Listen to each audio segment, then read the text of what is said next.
Islam, in their monotheism, for example, in their use of many of the common religious texts. And Christians, I think, have always felt a particular kinship with Judaism because it's the root out of which Christianity grew. The chief point of disunity, or perhaps I should say dissimilarity, is the Christians' worship of Jesus as the Son of God. The belief that Jesus was God did not grow up retrospectively, that is, after Jesus' death. The early Christians worshiped Jesus because their own experience led them, contrary to all they had previously imagined, to the conclusion that Jesus was in fact God. The idea that Jesus is simply a revolutionary moral teacher would have been rejected by Jesus himself. When Jesus asked Peter, "Who do men say that I am?" Peter replied in a very famous statement, "You are the Christ, the Son of the living God." Jesus didn't reply to Peter, "I'm sorry, Peter, you're wrong there. In fact, that isn't my identity at all." Instead, he accepted Peter's confession and said that on that confession, Jesus would build his church. Jesus' disciples first confessed Jesus as Lord, and only afterwards did they attempt to interpret their experience in theological terms so that they could try to understand how Jesus could be both God and man. I remember several years ago reading an article in the New Yorker that argued that the Christian claim for Jesus being God was an affront to many other religious believers, and that if Christians would only give up that belief, they could facilitate greater interreligious dialogue and not make adherents of other faith traditions quite as uncomfortable. Well, it sounds like a good idea, but of course for traditional claims, to give up the idea that Jesus is God would be to take the heart out of Christianity. My fourth point is that at the heart of Christianity lies a promise that there is life after death in the presence of God. Death is the sword of Damocles that hangs over us every minute of our lives, and of course it makes us uncomfortable. Someone has said that the Victorians talked incessantly about death, but never mentioned sex. Whereas by contrast, modern Americans talk incessantly about sex, but never mention death. I think there's some truth to that. And the reason, of course, is that we fear death. Although we know we must die, we're content to act as though we would live forever. The biblical view is that death comes from the domination of sin over the world. It is our final enemy, and if you face the death of a relative, a close friend, you know that in fact it is the final enemy. But according to the biblical story, death doesn't end all. And the reason is that Jesus rose from the dead, and when he did so, he personally conquered death. He broke the bonds of death by returning triumphantly to life, and he promised his followers that although they would die sooner or later, as all of us must, death would not have the final word. Jesus' resurrection gives certainty to Christian believers, those who know Jesus Christ, that death does not end all. We don't have to look down a black hole from which there's no return. We don't have to say goodbye forever to our loved ones when they pass out of this life. Christians confidently look forward to a life beyond the grave. Some of you will have read Plato's Phaedo, the three dialogues that constitute what we call the last days of Socrates, describe in beautiful terms the apology and final days of Socrates. And you remember, if you've read the Phaedo, and it's a difficult work, that Socrates spends the last hours of his life trying rationally to demonstrate the immortality of the soul. He drew on every rational argument he knew. But because he realized that rational argument alone couldn't bring conviction, he finally told at the end of the Phaedo a beautiful myth, which is, I think, one of the most beautiful pieces of literature in all of Greek literature. But the passage leaves the reader unsatisfied, because Plato cannot demonstrate rationally that the soul is immortal. And he tries to do it with a myth, but that doesn't carry us very far. the final word of Greek philosophy is that Socrates is standing at the river Styx, still asking questions and not getting definitive answers. By contrast, Jesus offers a certain hope of life after death, not based on purely rational grounds or a myth, but on his own experience in conquering death. If you'll excuse a personal moment, in the last year I experienced death, I think, in a more personal way than I've ever experienced it before. Just over a year ago, my wife Agnes was diagnosed with stage 4 lung cancer. She began aggressive radiation, chemotherapy treatment, but within 3 weeks, tests showed that the treatment had failed and the spread of cancer continued unabated. Her oncologist informed us that there was nothing further he could do, and we brought her home to spend the first few weeks or months of her life, we really didn't know, under the compassionate treatment of hospice care. For the last 2.5 months, her family watched her grow steadily weaker until on the 24th of March of last year, she died. And her family buried her on what would have been our 36th wedding anniversary. I learned much during those years as we prepared for her death. During her last few weeks, Agnes lost the ability to speak, to communicate, to move, even to turn over without our help.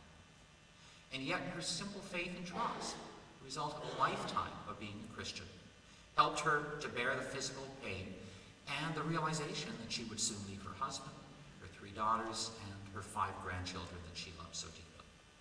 I saw in my wife of 36 years what John Wesley meant when he said, "Our people die well."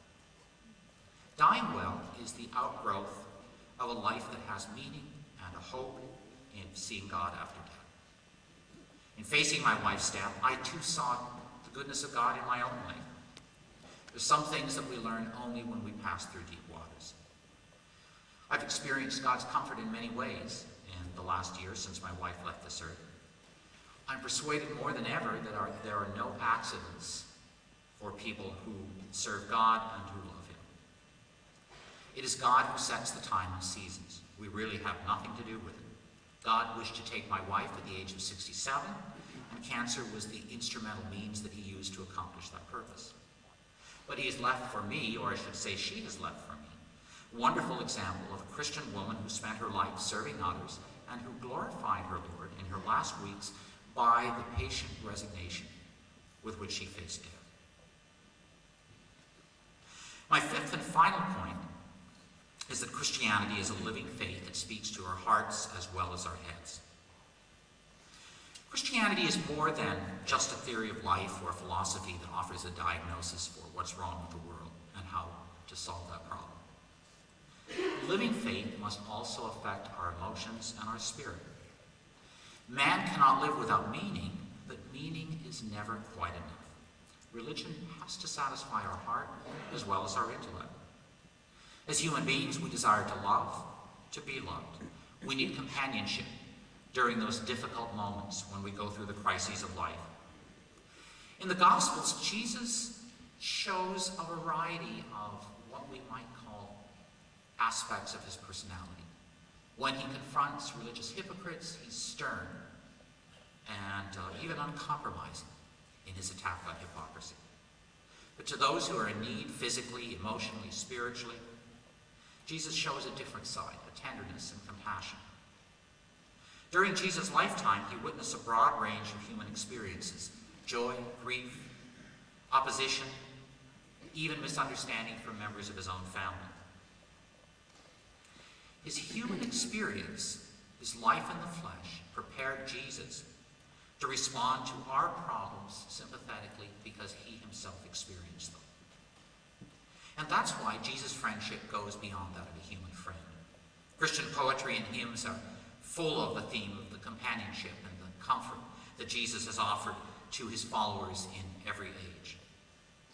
The skeptical charge against Christianity, or I should say against traditional Christianity, is that it offers pie in the sky, promise of future happiness that will help us to negotiate the difficulties of this life. As a lifelong Christian, I have to say that my own experience contradicts this caricature completely. The presence of Jesus in the lives of those who follow him means that we don't face the world alone. His presence fills us and lifts up our spirits. It is especially in approaching God in prayer through his Son Jesus that I find much of the daily comfort that sustains me. Christians have always relied on prayer in the most difficult times of life, but also in the ordinary times of life. Because prayer is such a deeply felt experience, I find it difficult to describe to my non-Christian friends how much of my inner life is supported by what God provides through prayer. And so I go to Augustine, who so powerfully describes in his Confessions a young man's search for both intellectual understanding and a love that could meet the deepest needs of his own heart. He hinted at what I'm trying to find adequate words to say when he wrote, "You have made us for yourself, and we cannot rest until we find our rest in you." Let me briefly summarize my main points. The first is that at the heart of Christianity is its diagnosis of what is wrong with the world, which is sin. Secondly, at the heart of Christianity lies the story of God's love and his provision for human salvation and reconciliation unto himself. Thirdly, at the heart of Christianity is the confession that Jesus is the Son of God and Savior of the world. Fourthly, at the heart of Christianity lies a promise that there is life after death to be spent in God's presence.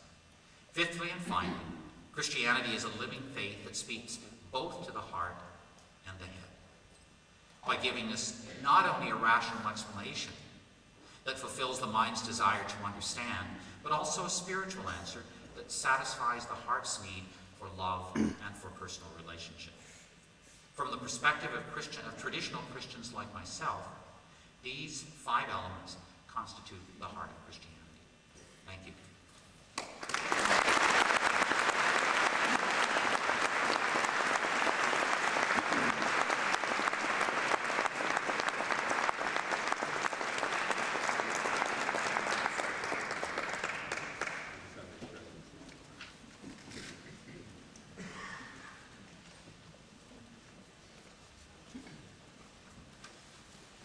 Our second speaker tonight is Dr. Marcus Borg. Dr. Borg is Professor of Religion and Culture at OSU, where he holds the Hundere Chair in Religious Studies. He is a widely recognized scholar, a member of the Jesus Seminar, and the author of 14 books. He has lectured extensively throughout the U.S. and abroad. Please join me in welcoming Dr. Borg.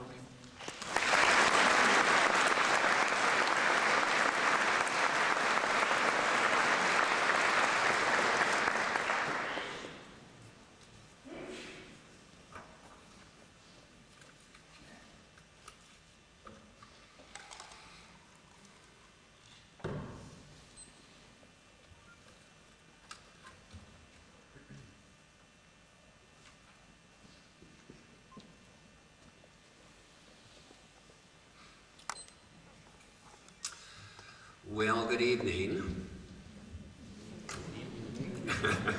All right.